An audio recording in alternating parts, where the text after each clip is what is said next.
वीर हकीकत राय अमर रहें, वीर हकीकत राय अमर रहें, वीर हकीकत राय अमर रहें। जय श्री राम, जय श्री राम।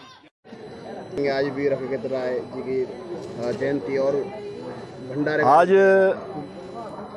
बसंत पंचमी का पावन दिन है।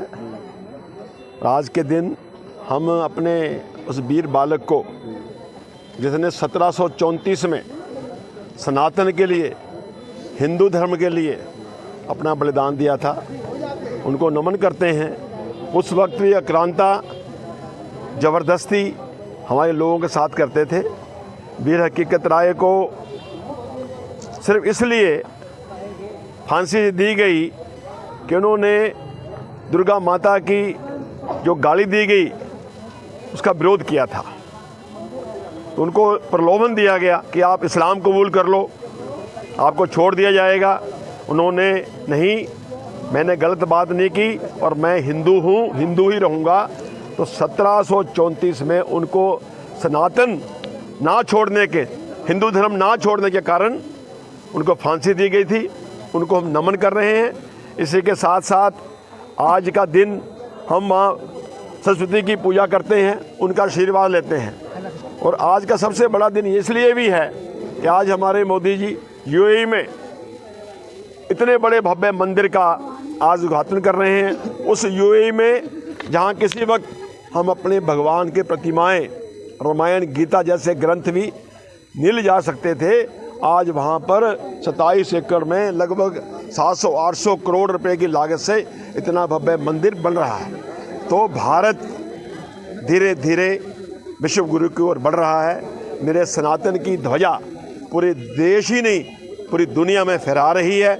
भारत 2024 में फिर से मोदी जी को तीसरी बार 400 प्लस के साथ प्रधानमंत्री बनाने जा रहा है। और 2025 में संघ का 100 साला स्थापना दिवस आ रहा है। उस पावन अवसर पर हमारा ये भाव है कि हम डंके की चोट पे संविधान में संशोधन करके भारत को हिंदू राष्ट्र घोषित करें और साथ साथ मेरा भारत विश्व गुरु बन करके पूरी दुनिया को जीने और चलने का रास्ता दिखाए। सनातन की ध्वजा, सनातन का झंडा पूरी दुनिया में लहराए। पूरी दुनिया में राम राज्य अगर कोई ला सकता है वो भारत ही ला सकता है। यही भाव, यही भावना। के दिन पुलवामा हमला हुआ था, लोग शहीद हुए, जो हमारे पुलवामा में शहीद हुए थे, आज के दिन उन सबको भी नमन करते हैं। उन परिवारों को भी हम लोग संतावना देते हैं कि आज ये मोदी युग है, जो आतंकी, जो राष्ट्र विरोधी, देश विरोधी जहाँ कहीं भी होंगे वो बख्शे नहीं जाएंगे, क्योंकि मोदी जी ने पूरी दुनिया को आतंकवाद के ऊपर एकजुट कर दिया है। आतंकवाद है, चाहे वो अफगानिस्तान में है, चाहे पाकिस्तान में है, चाहे हिंदुस्तान में है, चाहे अमेरिका में है। अगर आतंकवाद को ख़त्म करना है तो हम सबको एक साथ होना पड़ेगा। इसीलिए सऊदी अरब, यूएई जैसा देश भी आज भारत के साथ मित्रता का भाव लेके कंधे से कंधा मिला के खड़ा हुआ है। और पाकिस्तान, जिसने हमेशा आतंकवादियों को पाला परोसा और हमारे यहाँ भेजा, आज वहाँ तो भीख का कटोरा लेके खाने के भी लाले पड़े हुए हैं। अगर गोयल साहब बात की जाए, आप कह रहे हैं 400 प्लस होंगे 2024 में, विपक्ष कह रहा है कि बैलेट पेपर से अगर आप करा दें तो आप अपनी जमानत जब्त हो जाएगी भाजपा की। देखिए, ये तो है ना, खसियानी बिल्ली खंबा नोचे, है ना, हाथ ना आए अंगूर खट्टे हैं। जब ये कर्नाटका में जीतते हैं बैलेट पेपर सही होते हैं, जब केजरीवाल जी पंजाब में जीतते हैं बैलेट पेपर सही होते हैं, दिल्ली में जीतते हैं सही होते हैं, तेलंगाना में जीतते हैं सही होते हैं, हिमाचल में जीतते हैं सही होते हैं। जहाँ ये हारते हैं वहाँ बैलेट पेपर खराब हो जाते हैं।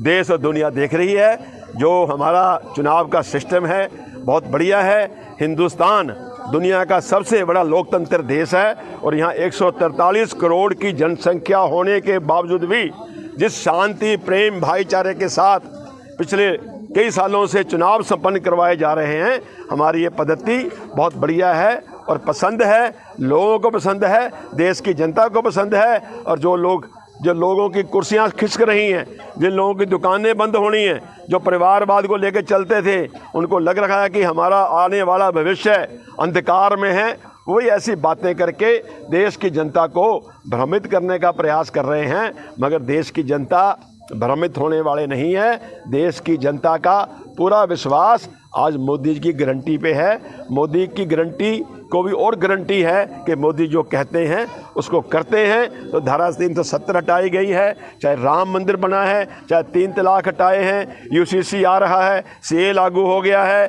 और हमारी माताओं बहनों को महिला सशक्तिकरण के लिए जो 33% आरक्षण दिया गया है, ये सारी चीज़ें हमारे सामने हैं। और आज पूरा देश ही नहीं, पूरी दुनिया मोदी जी का, भारत का मान सम्मान कर रही है, हमारे वैभव को, हमारे गौरव को मान रही है। वो समय दूर नहीं जो मेरा भारत दुनिया की सबसे बड़ी ताकत बन के पूरे विश्व को जीना और चलना सिखाएगा। गोयल साहब, अगर बात किसानों की जाए, किसान आंदोलन चल रहा है, दिल्ली में कुछ कर रहे हैं सर, क्या कहेंगे किसानों ने? क्या देखिए, किसान आंदोलन किसानों का आंदोलन नहीं है, ये आंदोलन है केजरीवाल का, भगवंत मान का, कांग्रेसियों का। क्योंकि जो चिंतन आज तक मोदी जी ने किसानों को किया है, किसी सरकार ने नहीं किया। लाखों किसानों के घर में डायरेक्ट पैसा पहुंच रहा है आज भी, और जो उनके उत्पादन होते हैं उनकी कीमतें कहां से कहां आज पहुंचा दी गई हैं। पिछले दिनों जो कुछ कानून बनाए गए थे, किसानों ने कहा हटने चाहिए, तो मोदी जी ने सारे कानून हटा दिए हैं। अब ज़बरदस्ती आप सरकार को चुनाव की दृष्टि से घेरने का षड्यंत्र करके उनके पैसे के चक्कर में आके काम करोगे, उसमें कोई आने वाला नहीं है। मेरा मानना है जो देश का किसान है आज मोदी जी के साथ है। ये चंद लोग हैं जो किसानों को बदनाम करके देश का माहौल ख़राब करना चाहते हैं।